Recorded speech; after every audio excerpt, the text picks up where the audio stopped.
Boa noite, amigos. Boa noite, amigas. Sejam todos bem-vindos a mais um momento de estudo e oração.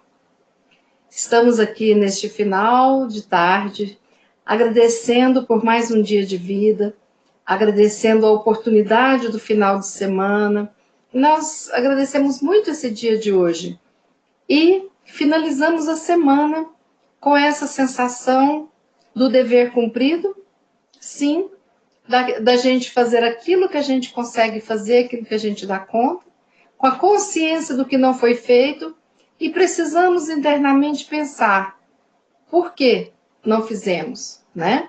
E aí a gente se preparar para poder iniciar uma semana onde a gente possa colocar as nossas atividades, os nossos trabalhos mais em dia, onde a gente possa focar na importância da gente estar sempre observando a nós mesmos, os nossos movimentos.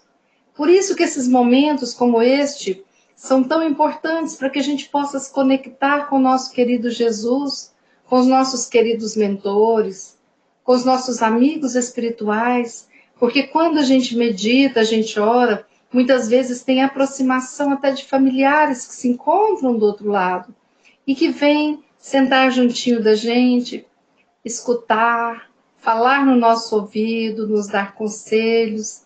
Então, esses momentos em que a gente para tudo e a gente consegue pensar, consegue respirar, é muito importante nas nossas vidas a gente criar momentos assim, né? Então, hoje, sob as bênçãos de Jesus, dos nossos mentores, dos nossos anjos da guarda, nós vamos iniciar mais um momento de estudo e oração, que acontece graças à presença de cada um de vocês que estão conectados. Sou muito grata a isto. Muito obrigada pelo carinho, muito obrigada pela presença de cada um de vocês. Vamos agora dar início ao estudo da noite de hoje. Hoje o estudo vai ser do livro Fonte Viva, o livro Fonte Viva, psicografado por Chico Xavier, nosso querido Chico, e a autoria espiritual deste capítulo, deste livro, é do Emmanuel, o mentor do nosso Chico. Hoje nós vamos ver a lição número 32, capítulo 32 do livro Fonte Viva. Cada capítulo tem uma passagem do Evangelho. Vamos ver a passagem do Evangelho deste capítulo. Maria escolheu a boa parte, que não lhe será tirada. Jesus. Essa fala de Jesus se encontra no Evangelho de Lucas, capítulo 10, versículo 42. Vou repetir. Maria escolheu a boa parte, que não lhe será tirada. Vamos ouvir então o comentário de Emmanuel acerca dessa fala do nosso Jesus. Não te esqueças da boa parte que reside em todas as criaturas e em todas as coisas. O fogo destrói, mas transporta consigo o elemento purificador. A pedra é contundente, mas consolida a segurança. A ventania açoita impiedosa, todavia ajuda a renovação. A enxurrada é imundície, entretanto costuma carrear o adubo indispensável à sementeira vitoriosa. Assim também há criaturas que, em se revelando negativas em determinados setores da luta humana, são extremamente valiosas em outros. A apreciação unilateral é sempre ruinosa. A imperfeição completa, tanto quanto a perfeição integral, não existem no plano em que evoluímos. O criminoso acusado por toda a gente, amanhã, pode ser o enfermeiro que te estende o copo d'água. O companheiro no qual descobres agora uma faixa de trevas, pode ser depois o irmão sublimado que te convida ao bom exemplo. A tempestade da hora em que vivemos é muitas vezes a fonte de bem-estar das horas que vamos viver. Busquemos o lado melhor das situações, dos acontecimentos e das pessoas. Maria escolheu a boa parte, que não lhe será tirada, disse-nos o Senhor Jesus. Assimilemos a essência da divina lição. Quem procura a boa parte e nela se detém, recolhe no campo da vida o tesouro espiritual que jamais lhe será roubado. Que lição maravilhosa, né? A boa parte. Emmanuel começa nos chamando a atenção que a boa parte existe em todas as situações, em todas as criaturas, em todas as coisas. E revela que no estágio em que nós estamos, da escalada evolutiva, não existe ninguém 100% imperfeito e não existe ninguém 100% perfeito. Isso é importante da gente se conscientizar. Por quê? Porque muitas vezes nós buscamos a perfeição naqueles que nos rodeiam. Muitas vezes nós não aceitamos as nossas próprias imperfeições. Nos punimos por isso. Entramos em processos de autoflagelação, porque nós não aceitamos quem somos, não aceitamos onde ainda estamos, onde nos encontramos. E isso nos traz um desconforto, um desequilíbrio grande. Quando esses sentimentos da não aceitação, de onde a gente está, por quê, para que nós estamos nessa situação, com essas pessoas, normalmente nos traz um sentimento de desconsolo, de desconforto na alma. E nós percebemos que muitas pessoas começam a se flagelar, se não fisicamente, espiritualmente, entrando em processos de culpas que geram ciclos viciosos de destruição, de autodestruição, e que não são os melhores caminhos para que a gente encontre a nossa felicidade. Nós devemos perceber que Jesus fala do fogo, que destrói, mas que purifica. Eu lembro que a gente, quando era pequeno, a gente pegava uma agulha, acendia o fósforo, colocava na agulha quando ia tirar alguma farpa, né, de madeira, tal. Então, a gente, quando as pessoas que moravam na fazenda, que tinham criação de porcos, de bichinhos também, dava o bicho de pé, ia lá trabalhar com aquela agulha que foi esterilizada pelo fogo.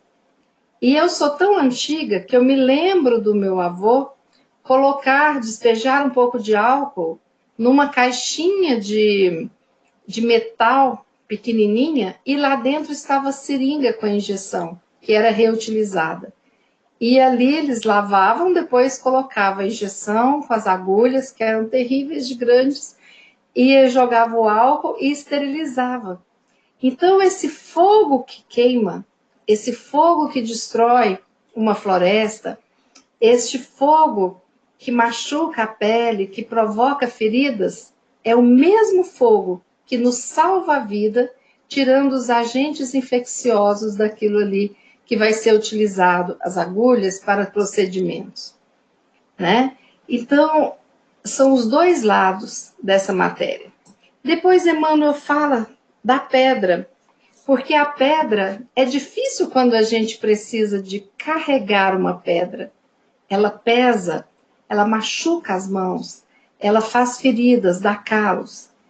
Levar o nosso andar descalço, o nosso dedo, dar uma dedada numa pedra, não é fácil, né? Dói muito. A gente andar sobre um terreno arenoso, cheio de cascalhos, é muito doloroso. Mas a pedra nos dá segurança. O que construíam com as pedras? Os muros, né? Os muros que defendiam as cidades, Muitas vezes a gente vê nas cidades antigamente muros de pedra, casas de pedra, mais antigos ainda. Então a pedra dava uma segurança, porque ela bem encaixada, né? E depois passaram a colocar uma mistura para poder ainda colar um pedaço no outro, aí que a coisa ficava, né, bem resistente. Então essa pedra dava resistência para a gente. É aquela pedra que de repente vai me auxiliar em uma atividade, ou aquela pedra pode machucar, ela pode até se transformar em arma. Se você levar uma pedrada na cabeça, dependendo do volume, do peso, da velocidade onde pegar, a pedrada pode matar um ser humano. Mas é aquela pedra que muitas vezes vai te salvar de um animal feroz. Você andando, você pega a pedra e você pode jogar a pedra, né? Pode matar uma cobra com uma pedrada. Então, os dois lados dos elementos, né, das coisas que Emmanuel coloca. Aí ele fala da ventania, que destrói, mas que provoca uma renovação, porque muda o cenário, né? E esse vento também, ele faz com que renove o ar. Aquele ar que estava ali, ele caminha e renova, inclusive o ar que a gente estava respirando. E a enxurrada, que a enxurrada, quando a gente olha, é uma imundície, né? Hoje a gente nem vê tanta enxurrada assim, da forma como antes a gente via, porque logo quando acabava a chuva, muitas vezes os coleguinhas todos pulavam na beira do asfalto, da rua de pedra, de paralelepípedo, para ver a enxurrada, e muita gente gostava de pular na enxurrada. Eu, particularmente, nunca gostei, porque eu não gostava porque aparecia minhoca, aparecia essas coisas. Mas eu lembro que tinha pessoas que saíam correndo, né, brincando ali com a enxurrada. Naquela época a gente podia e ninguém morria daquilo, né? Mas, então, aquela enxurrada, né, ela traz imundícies, vai trazendo imundícies, mas ao mesmo tempo ela traz também os adubos, né? Porque os insetinhos mortos e tudo mais, quando tem uma enxurrada que passa perto de um terreno, de uma plantação, aquela água que veio lavando o terreno lá de cima, ela vai deixando também alguns elementos que são adubos, né? Para aquele local ali, adubando a terra de uma forma natural. Então, às vezes nós temos a decepção de vermos criaturas que nós julgamos muito negativas. E nós temos uma questão complicada dentro de nós. Porque muitas vezes a gente elege pessoas nas nossas vidas, principalmente no relacionamento a dois, onde existe uma expectativa de perfeição. E não vai existir isso. E nós queremos que, por exemplo, o nosso esposo, ele seja o nosso pai, né? Cuidador, provedor, ele seja o nosso melhor amigo, ele seja o nosso amante, ele seja o companheiro, e colocamos todos os papéis na função dele, para que ele exerça primorosamente. Vamos nos decepcionar, porque ninguém é bom em tudo o tempo todo. A mesma coisa quando a gente contrata um funcionário que para ser, de repente, um secretário pessoal, né? E acreditando que ele vai ser bom, que ele vai digitar de forma rápida, que ele vai ter o raciocínio lógico e rápido, que ele vai ser bom para dirigir, para poder fazer reuniões, para poder falar, para poder resolver os problemas. Não, ninguém é absolutamente bom em tudo. Por quê? Porque nós estamos em estágios de aprendizagem. Nós podemos ser muito bons em algumas coisas, mas em outras nós ainda estamos no estágio da aprendizagem. Às vezes eu tenho facilidade em falar, mas não consigo ouvir muito, né? Outras vezes eu tenho a facilidade da escrita, de escrever bastante, colocar todo o meu conhecimento na escrita. Mas se for, por exemplo, uma prova, uma arguição oral, aí eu não consigo me sair bem. Por isso que é preciso a gente compreender que eu e todos aqueles que me cercam estamos em construção, estamos nos construindo. porque o mundo também está em construção.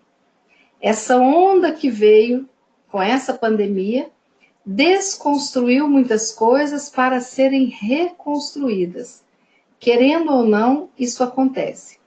Aí existem pessoas que estão falando, eu não vejo nada de bom nessa pandemia, e essa história é conversa fiada para boi dormir.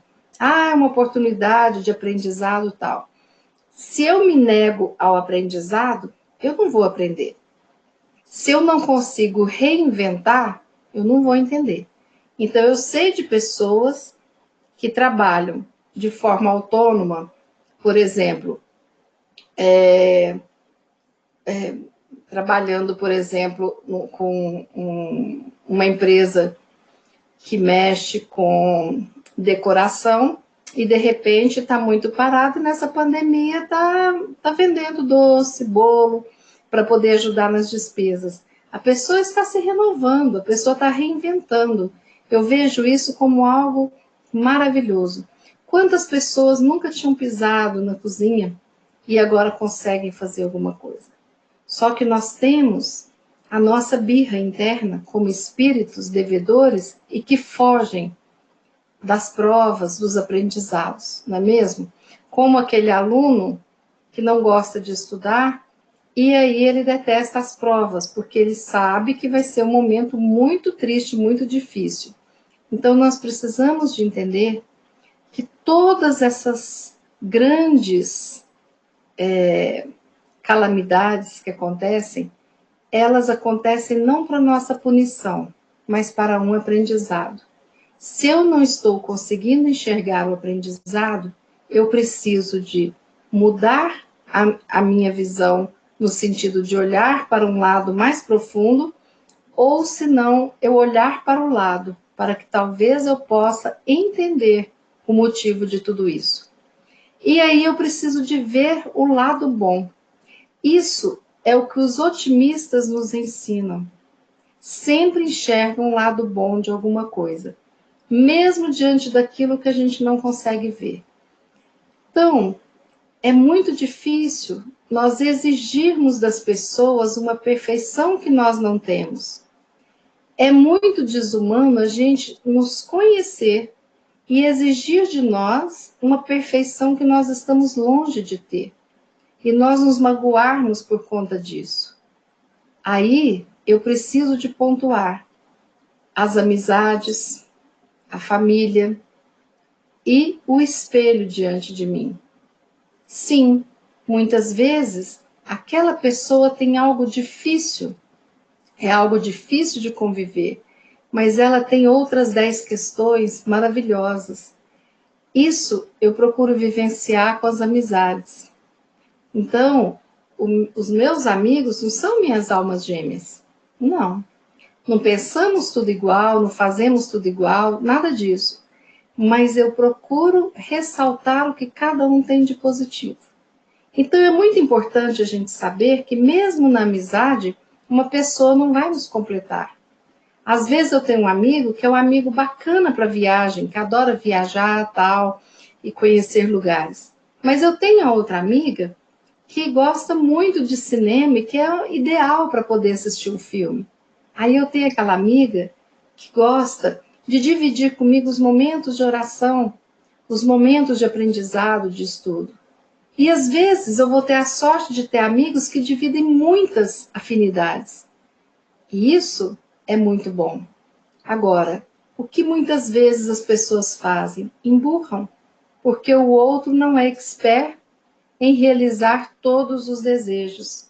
E aí nós passamos a nos desinteressar pela parte boa que aquela pessoa tem.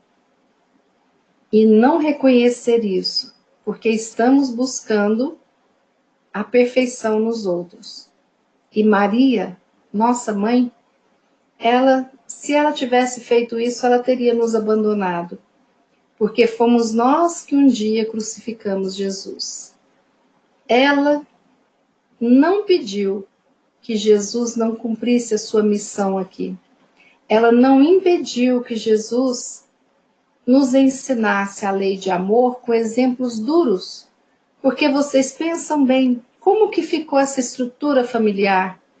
Com Jesus padecendo moralmente, fisicamente e morrendo de uma forma humilhante que era para aquela época, sendo torturado até a morte.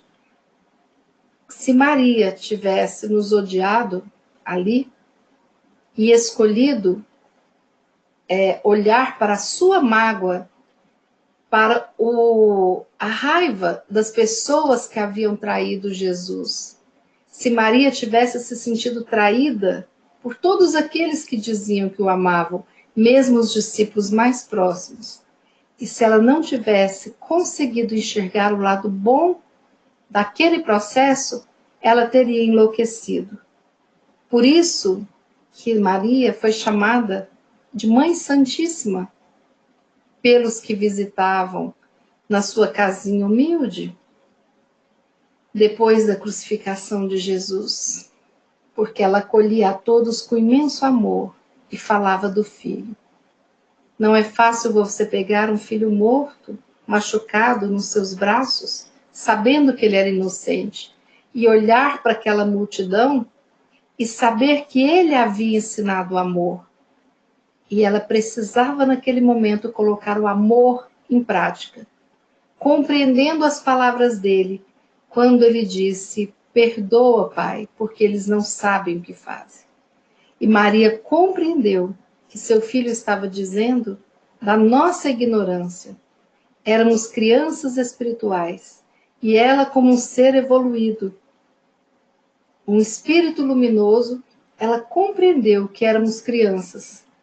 Aquelas crianças pequenas que muitas vezes quebram um objeto de arte, aquela criança pequena que muitas vezes, sem querer, senta alguma coisa no pai ou na mãe, né? Eu lembro de uma amiga que estava com o filho no colinho, ele deu um tabefe nela sem querer, brincando, a mãozinha dele com um aninho um pouquinho foi tão forte, veio pá no ouvido, estourou o tímpano dela. Ela foi odiar o filho? Não, ela compreendeu que ele não sabia lidar com a força e achava que estava brincando, sabe? E aí foi muito interessante, porque eu olhei aquela situação e falei, meu Deus, né? Como a gente, como mãe, consegue compreender o que é o perdão, o que é a compreensão.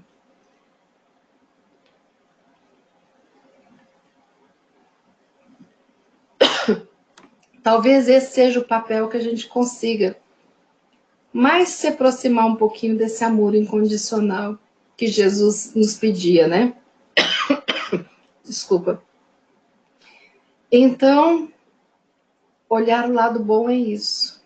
É ser capaz de perdoar aqueles que mataram seu filho, compreendendo que você é de uma ignorância tremenda, de uma pequenez tão grande que parece um bebê na escala evolutiva.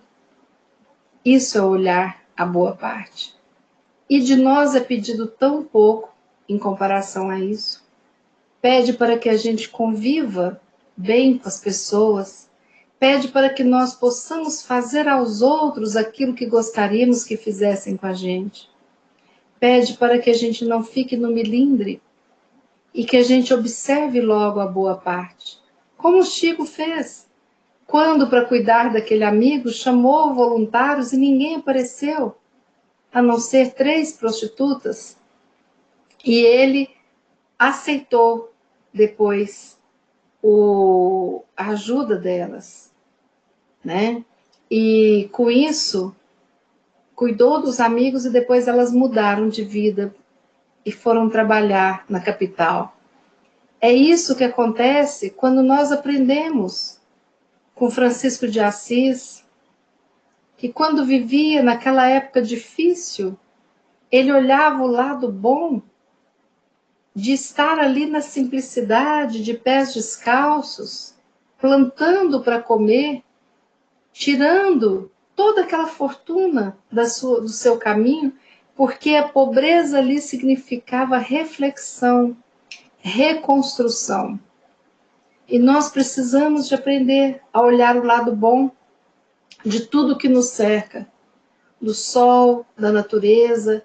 Precisamos aprender a aprender, porque muitas vezes nós nos negamos. Processo de aprendizagem, e sem ele nós não evoluímos. Que a gente possa ser mais grato por todos que nos cercam. Então, quantos faziam como eu, que no trânsito ficava até chateada quando estava sendo cercada de moto por todo lado, e hoje a gente olha o motoqueiro com um olhar diferente, mas foi preciso uma pandemia para que a gente olhasse com amorosidade todos esses entregadores, porque antes a gente ficava preocupado, assaltado de preocupação no trânsito com tantas motos, e naquele momento da quarentena, quase um lockdown que nós vivemos, a gente só via motoqueiros para lá e para cá, né? E nós aprendemos a agradecer essas pessoas que arriscam suas vidas para nos servir. Mas eles já faziam isso antes. Só que a gente não conseguia enxergar. Quantas vezes na vida nós precisamos de passar por uma dificuldade qualquer para que a gente valorize o momento que eu estou no descanso.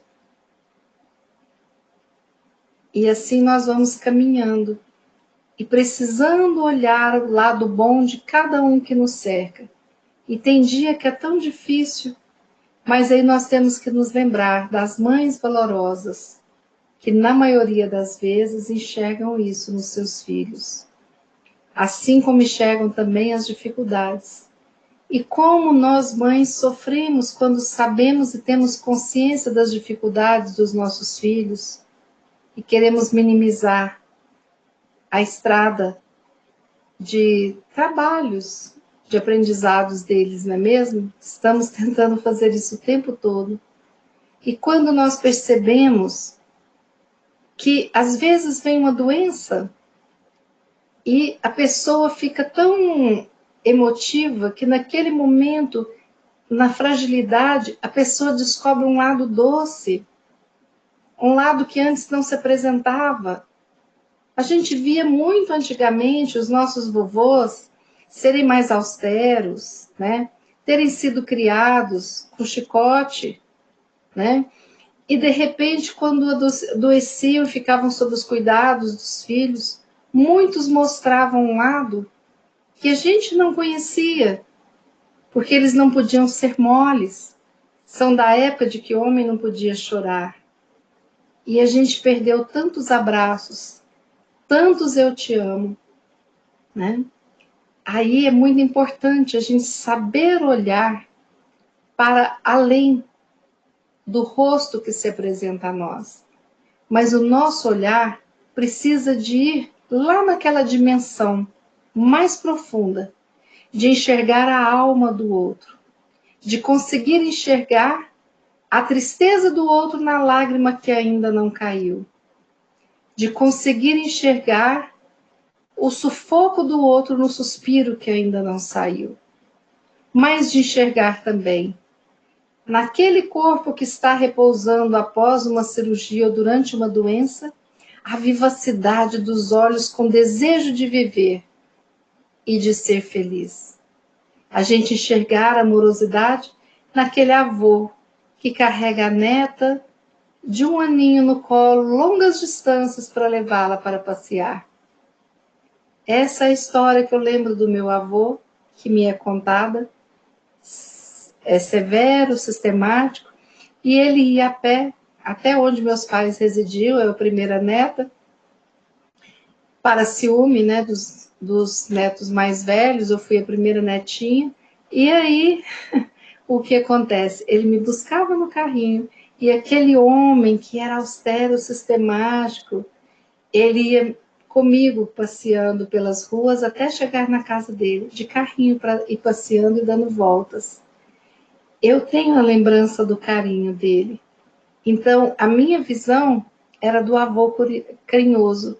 Eu já conseguia enxergar o lado bom dele, mas aquele lado amoroso, afetivo, o lado banana, molengo. Os outros, talvez, que trabalhassem com ele, não tinham essa visão, né? Mas era a minha. E aí é importante a gente saber que todo mundo tem esse lado. E que talvez nós sejamos agentes para que o outro deixe brilhar o seu lado bom, o seu lado amoroso, o seu lado alegre, o seu lado otimista.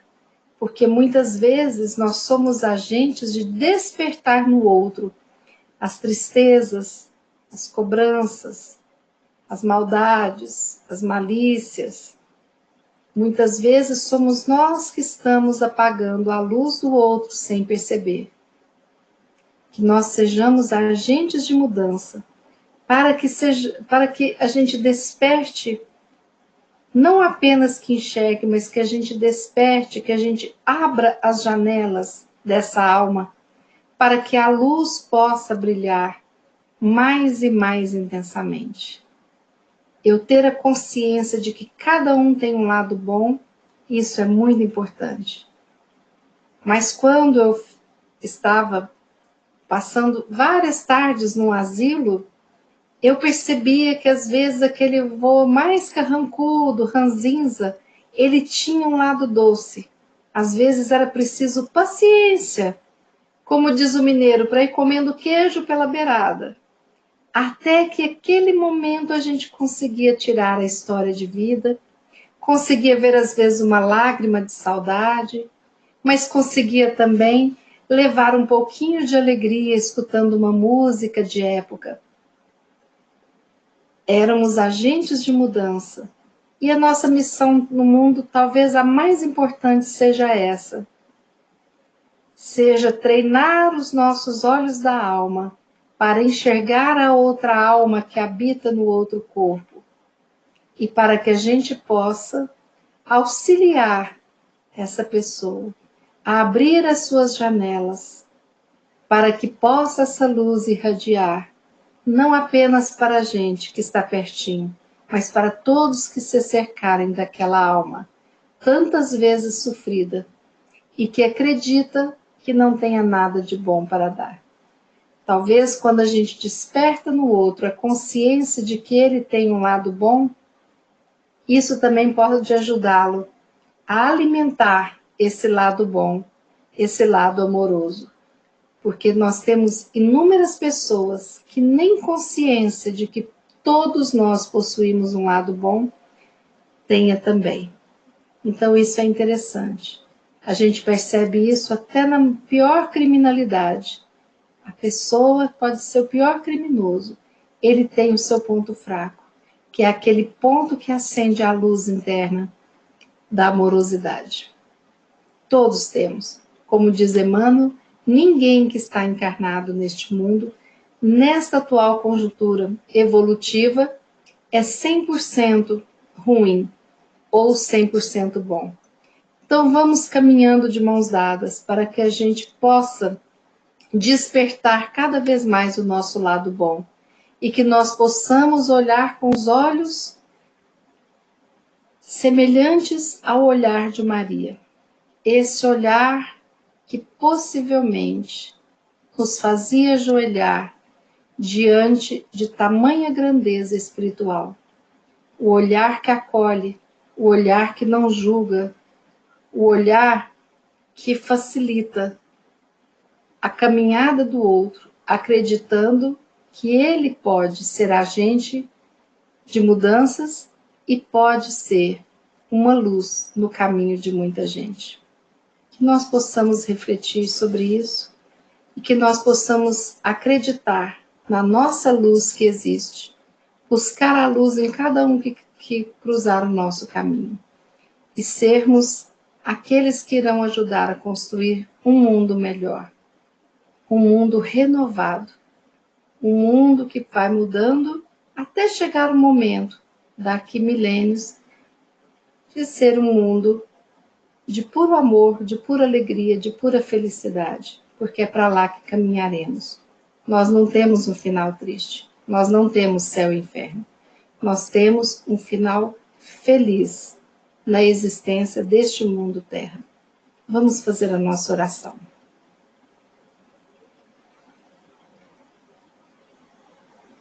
Pai de infinita bondade, te agradecemos por mais um dia de vida, agradecemos pela semana que tivemos, agradecemos por todos os aprendizados e por todas as pessoas que cruzaram a nossa jornada em algum momento.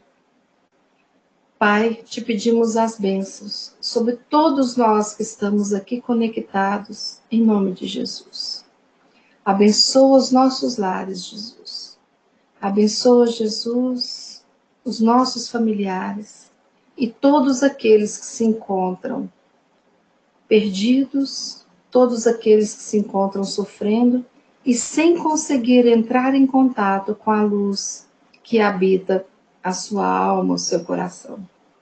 Abençoa, Jesus querido, principalmente aqueles que não te conhecem e aqueles que te conhecem, mas que te sentem distantes. Abençoa eles, Jesus, e abençoa a nós, que acreditamos em Ti e que buscamos arduamente nos aproximarmos cada vez mais da Tua luz, da Tua bondade.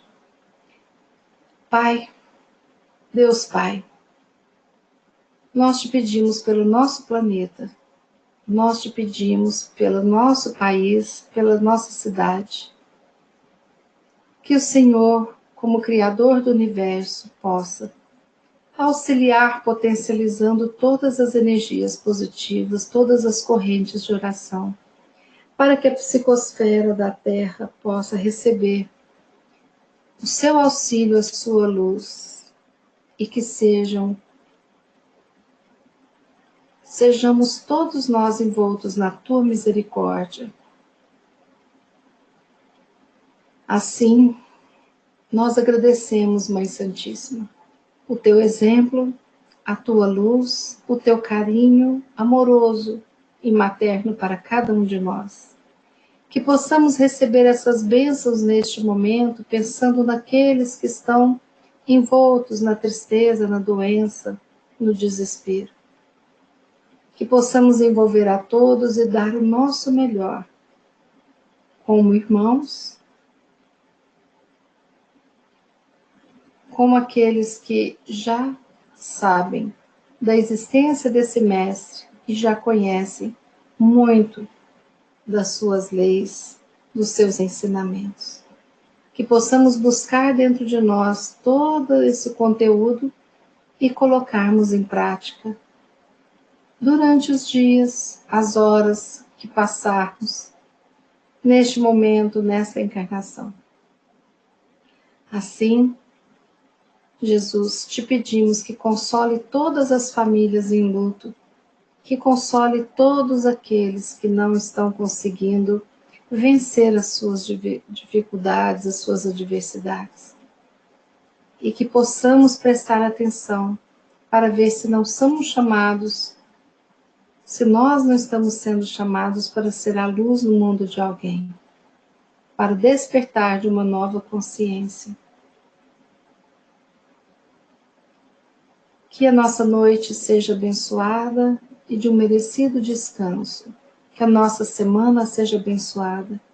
Que consigamos produzir, que consigamos chegar até as pessoas de uma forma especial, mesmo online, levando o nosso melhor e esperando e buscando o melhor de quem está do outro lado.